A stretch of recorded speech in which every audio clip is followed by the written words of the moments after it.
tugas rencana tindak lanjut.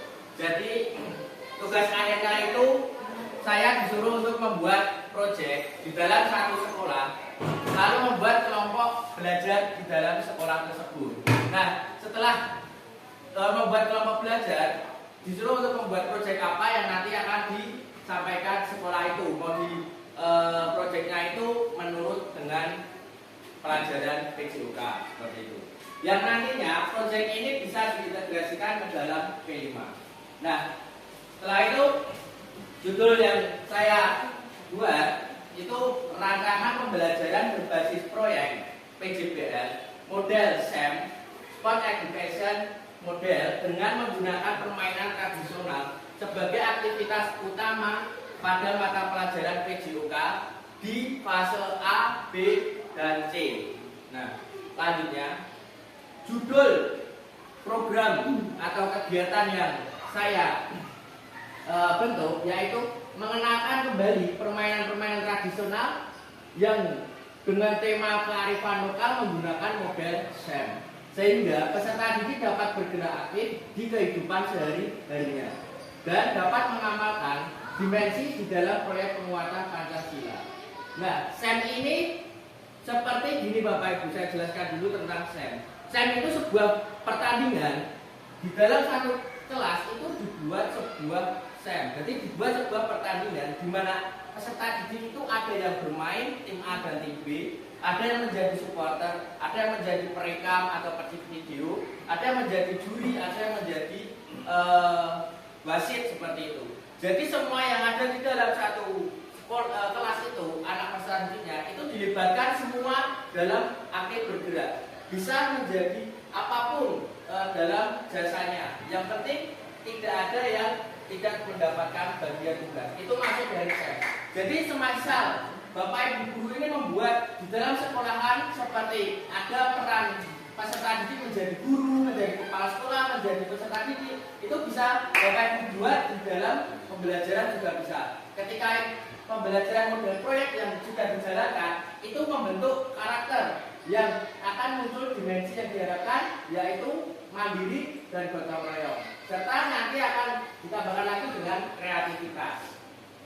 Latar belakang ketika saya membuatnya yaitu SDN 03 memiliki peserta didik sekitar 250 anak kurang lebih di semua fase. Peserta didik sangat antusias dalam kegiatan aktivitas fisik dalam permainan. Pembelajaran PJOK di sekolah masih terfokus pada aktivitas yang bersifat instruksional dan kurang melibatkan kreativitas peserta didik permainan tradisional seperti kasti, beban, enggrang, kelapa, bakyak, gobak sodor, lompat tali, dan bentengan. Merupakan permainan yang umum belum dimanfaatkan secara optimal di dalam pembelajaran PJOK. Yang saya pusatkan nanti ini proyek ini di fase C, dan di fase C ini saya ingin memusatkan lagi di dalam permainannya yaitu permainan kasti. Nah, nanti di fase ini C ini Pak Biru, saya ingin menyampaikan kepada guru kelas 5 untuk membentuk sebuah pertandingan tentang permainan kasti, di mana peserta didik ada yang bermain, ada yang menjadi video dalam pembuatannya, ada yang menjadi wasit, juri, sampai ada yang menjadi supporter, ada yang boleh juga menjadi penjual es di lapangan seperti itu.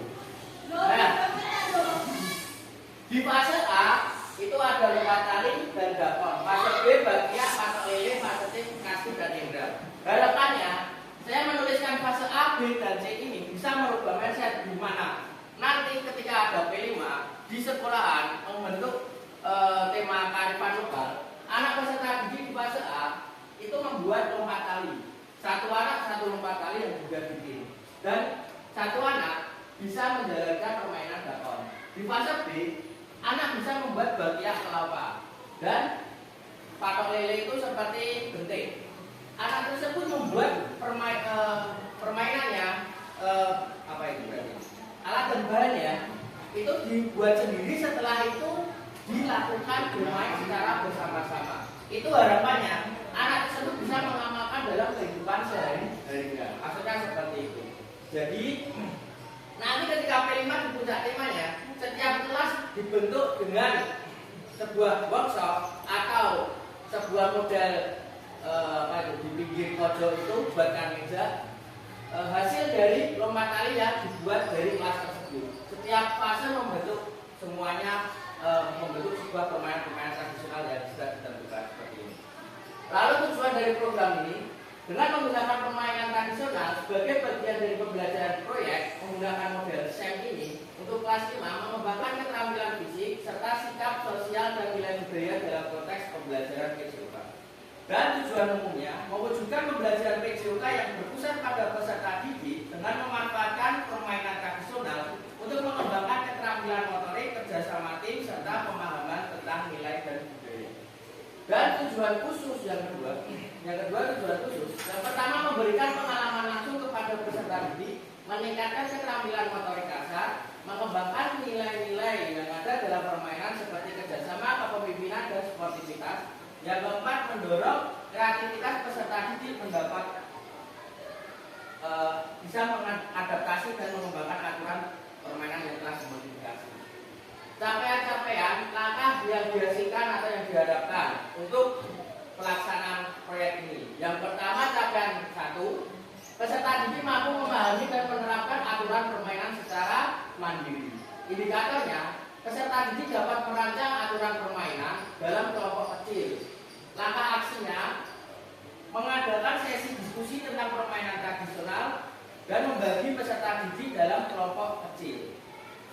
Yang pertama berarti awalnya itu membuat diskusi dari orang tua murid, peserta didik, guru. Itu membuat langkah kecil dulu, disepakati. Yang kedua, capaian kedua, peserta didik dapat bekerja sama dengan baik untuk menunjukkan sikap sportivitas. Indikatornya 80 peserta didik sudah bisa memainkan permainan tradisional. Langkah aksinya mengadakan permainan secara kelompok dan melakukan refleksi kelompok setelah permainan yang akan dinilai. Jadi yang kedua ini, anak tersebut melakukan permainan. Dan tadi yang pertama itu membuat pernyataan, bagaimana menyusun. Yang kedua memainkan permainan tradisional. Yang ketiga, peserta didik merefleksikan pengalaman mereka. Indikatornya setiap peserta didik dapat menuliskan refleksi pribadi. Langkah aksinya mengadakan permainan secara kelompok di mana mereka harus bekerja sama, melakukan refleksi kelompok setelah permainan untuk menilai kerjasama. Yang ketiga ini setelah melakukan permainan lalu membuat refleksi. Bagaimana tadi kalian anak-anak itu setelah melakukan permainan tersebut buat refleksi lembar-lembar pernyataan seperti itu. Nah, berikut struktur program dan mitra dalam komunitas belajar. Ini ada sebuah gambaran. Saya sebagai pembina proyeknya, Pak Guza sebagai ketua proyek, dan beserta guru-guru kelas nanti yang menjadi fasilitator di dalam kelas.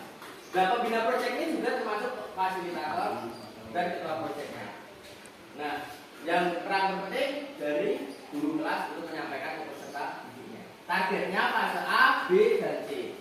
Pengaturan programnya, lapangan sekolah untuk melaksanakan permainan tradisional kaki.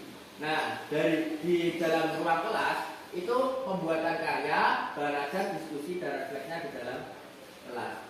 Untuk waktunya di hari Jumat minggu keempat. Jadi setiap bulan di hari Jumat minggu Jumat melakukan sebuah proyek yang dilakukan di permainan kaki ini.